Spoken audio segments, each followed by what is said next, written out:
J'ai toujours aimé la musique. Je pense que j'ai chanté dans le ventre de ma mère. Je suis activiste. J'aime la politique.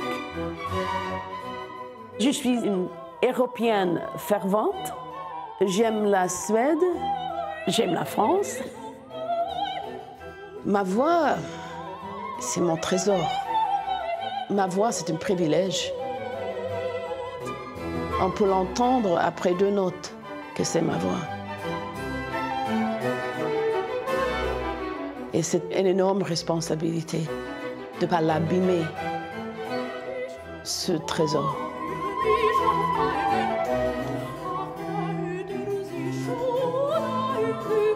Bonjour Barbara Hendricks. Bonjour Valérie. Merci de nous accueillir chez vous à Stockholm. La France vous aime tellement, vous lui rendez si bien qu'on avait fini par penser que vous étiez française. Eh bien, pas du tout. On va revenir dans cette émission sur votre parcours, celui de la femme, celui de la cantatrice phénoménale, celui aussi de la militante infatigable. Mais avant, moi j'ai très envie de découvrir cette Venise du Nord. On fait quelques pas ensemble? Bien sûr. Allez.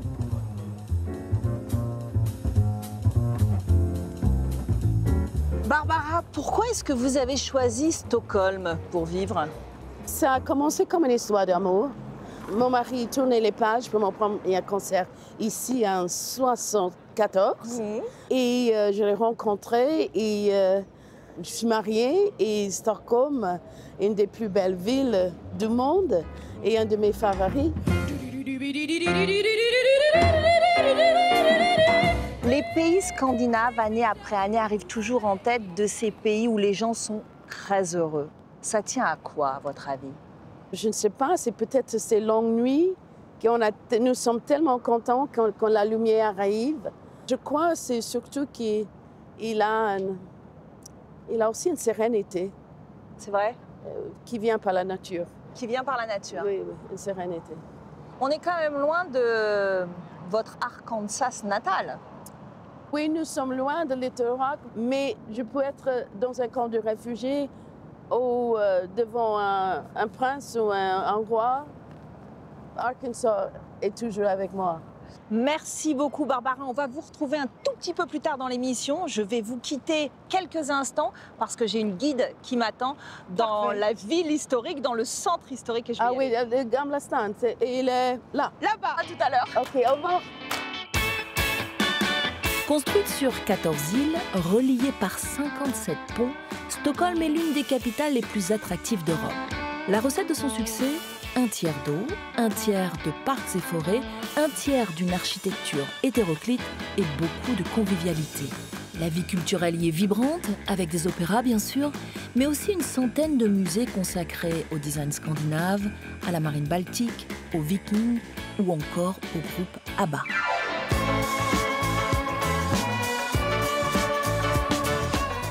Bonjour Annette. Bonjour Valérie. Merci de nous accueillir dans cette belle ville de Stockholm. Alors quand on marche dans ces rues pavées du Moyen-Âge, quand on regarde ces échoppes, ces bâtiments aux façades colorées, on se souvient que la Suède est née dans un bain de sang. Exactement. Quand le dernier roi danois, Christian, a pris le pouvoir ici, il a fait une grande fête au palais royal et il a commencé à interroger tous les Suédois qui étaient contre lui. Ah. Et voilà, après, il les a emmenés ici sur la grande place et il les a décapités, tous. Oh. Alors depuis, les Suédois se sont bien rattrapés parce qu'ils ont inventé notamment le prix Nobel de la paix. Tous les ans, au mois d'octobre, les regards du monde entier se tournent vers Stockholm au moment où les lauréats sont désignés. Est-ce que les Suédois sont fiers? Absolument. Nous sommes très fiers de ça, grâce à Alfred Nobel qui a créé cette fondation. Je voudrais savoir où est-ce que ça se passe, la remise des prix Nobel, et que c'est un événement pour les habitants de Stockholm. La remise des prix se fait dans la salle de concert. Tous les prix, sauf le prix de la paix, qui est décerné en Norvège, car Alfred Nobel a écrit dans son testament qu'il voulait que les Norvégiens pouvaient donc décerner le prix de la paix.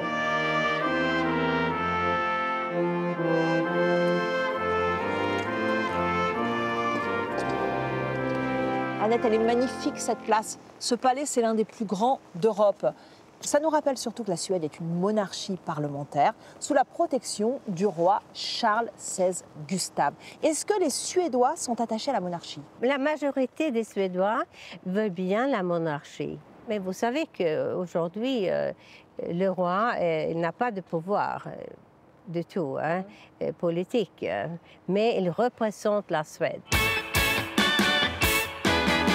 Petite fika? Un café. Là, on se fait une petite fika. C'est important, la fika. Qu'est-ce que c'est, la fika?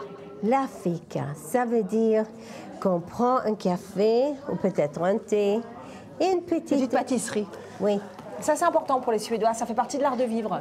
Vous savez, l'hiver est très long. Et quand on se lève pour aller au travail, c'est noir. Après, quand on rentre, c'est la nuit, vous voyez. Donc, pour être réveillé, il faut boire du café. Hein. Bon, allez, Chin, merci pour votre visite. Skål en suédois.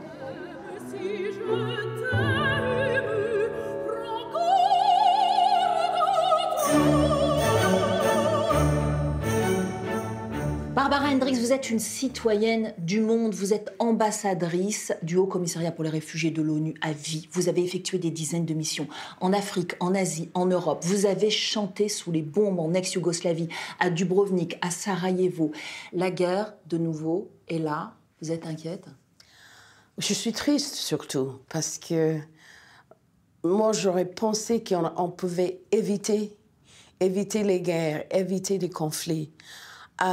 Mais le travail que je fais avec l'Archère depuis presque 40 ans ne donne pas la possibilité de faire ça. Et c'est une frustration depuis le début que nous sommes là comme le SAMU.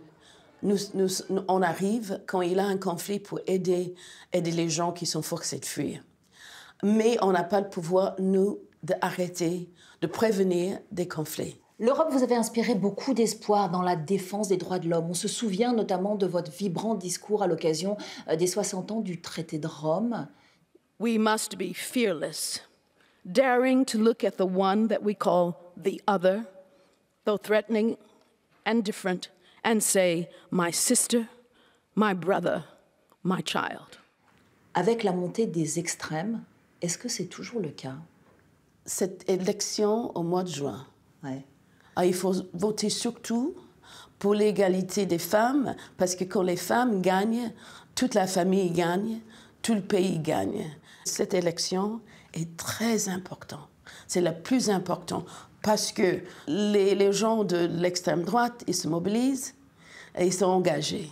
L'Europe, c'est nous, les citoyens, c'est les femmes, c'est les jeunes, c'est les vieux. Il faut mobiliser, voter et voter pour ceux qui soutiennent les droits humains de tous, mais surtout les femmes.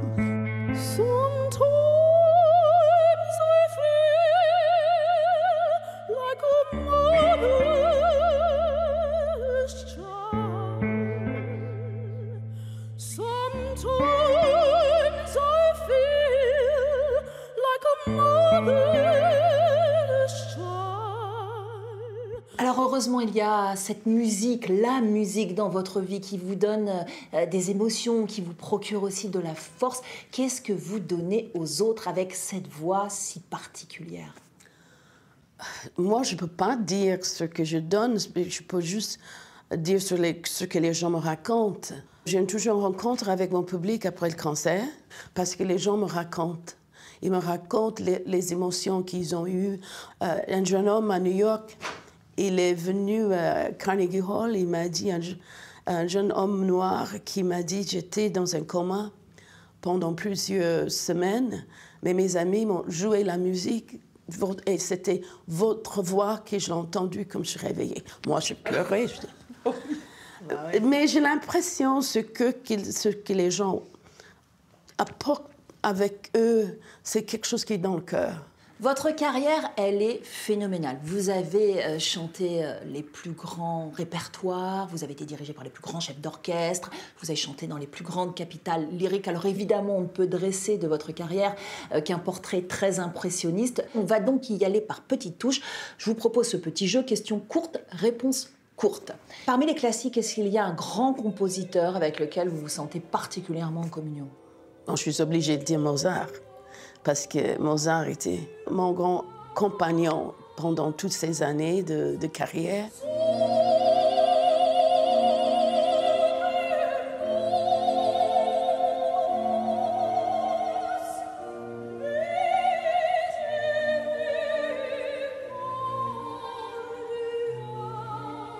Quel est le chef d'orchestre avec lequel vous préférez travailler? Il en a 3. D'accord. Herbert von Karajan, Carlo Maria Giulini et Leonard Bernstein. Totalement différents, les 3. Quelle est la récompense qui vous a le plus touché? Oh. Probablement ce collège à Orange qui porte mon nom, parce que c'était décidé par les élèves eux-mêmes, la même année où les adultes avaient choisi un maire de Front National. C'est aussi le chant militant de la cause afro-américaine qui fait de vous ce que vous êtes devenu. Je vous ai souvent entendu dire, et là je vais vous citer, être pauvre, femme et noire fait de moi une activiste pour la vie. Est-ce que cela reste vrai après la carrière que vous avez eue? C'était difficile d'être noire, femme et pauvre aux États-Unis, toujours le cas, un peu partout en plus. Mais de trouver la joie, ce qui est positif dans ça. Mais c'est certainement mes racines qui font de moi un activiste. Way down, down in Mississippi. Down in Mississippi. La République française vous a décerné ses plus hautes distinctions. Il y a des places, il y a des rues, il y a des salles de concert qui portent votre nom. Oui. Comment est-ce que vous expliquez ce lien si particulier que vous entretenez avec la France? Je sais pas. Je suis très aimée en France. Quand je rencontre les gens, ils me parlent comme si je suis leur tante, la sœur. C'est très familial et c'est une vraie affection. Je suis bénie par cette affection et cet amour que je reçois de mon public français. Notre amour est chose sacrée, comme les mystères des mots, au trésor à l'ignorer, où les silences sont des voix. Après avoir flatté votre oreille musicale, nous repartons dans Stockholm pour titiller vos papilles gustatives avec Peter Nilsson, l'un des inventeurs de la nouvelle bistronomie, à la tête du restaurant Petri. Ce n'est pas un hasard s'il s'est installé à côté de l'ambassade de France, car il est le plus français des chefs suédois. Ça sent bon. Bonjour, merci. Peter. Bonjour, bonjour. On est chez vous dans votre cuisine. Oui. Et ça sent tellement bon, je suis curieuse. Qu'est-ce qu'on mange ce soir? On mange beaucoup de choses. Alors Donc, on fait presque uniquement un seul menu qui consiste en une quinzaine de plats. Aujourd'hui, pour vous, on va se concentrer sur un de ces 15 plats. D'accord. Qui est une huître. Une huître. Une Et huître, pas ouais. n'importe quelle huître, parce qu'elle est énorme, cette huître. Oui, c'est variété gigas qui est assez commun en France. Ouais. Ici, ça existe qu'en version invasive et que c'est à une taille assez conséquente, oui. on va dire. C'est vrai.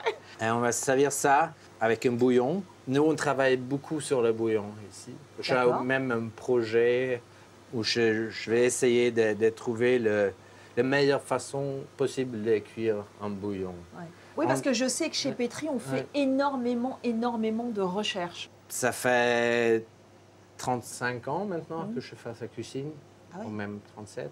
Donc, il faut rentrer dans la recherche pour se renouveler. Alors, ce bouillon, qu'est-ce qu'il y a de Donc, particulier? Parce que vous... Donc, c'est un bouillon qui est basé sur beaucoup d'épluchures de légumes.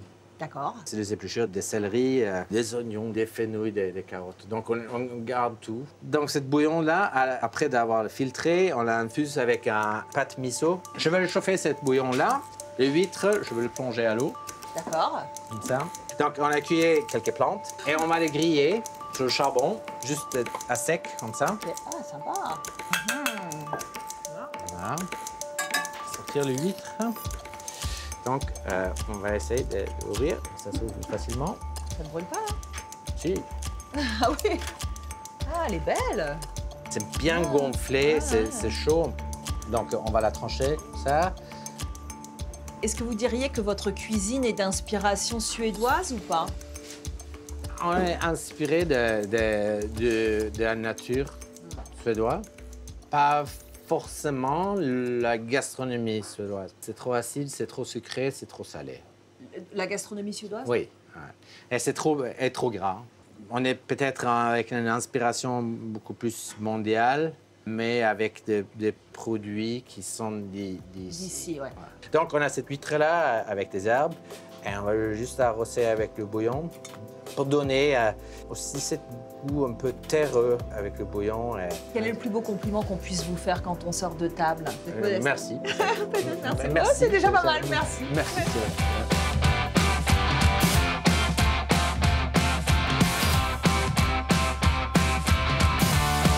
Have you been driving a boat before? Never. Okay, cool. Then you don't know the model. I don't know anything. Full speed.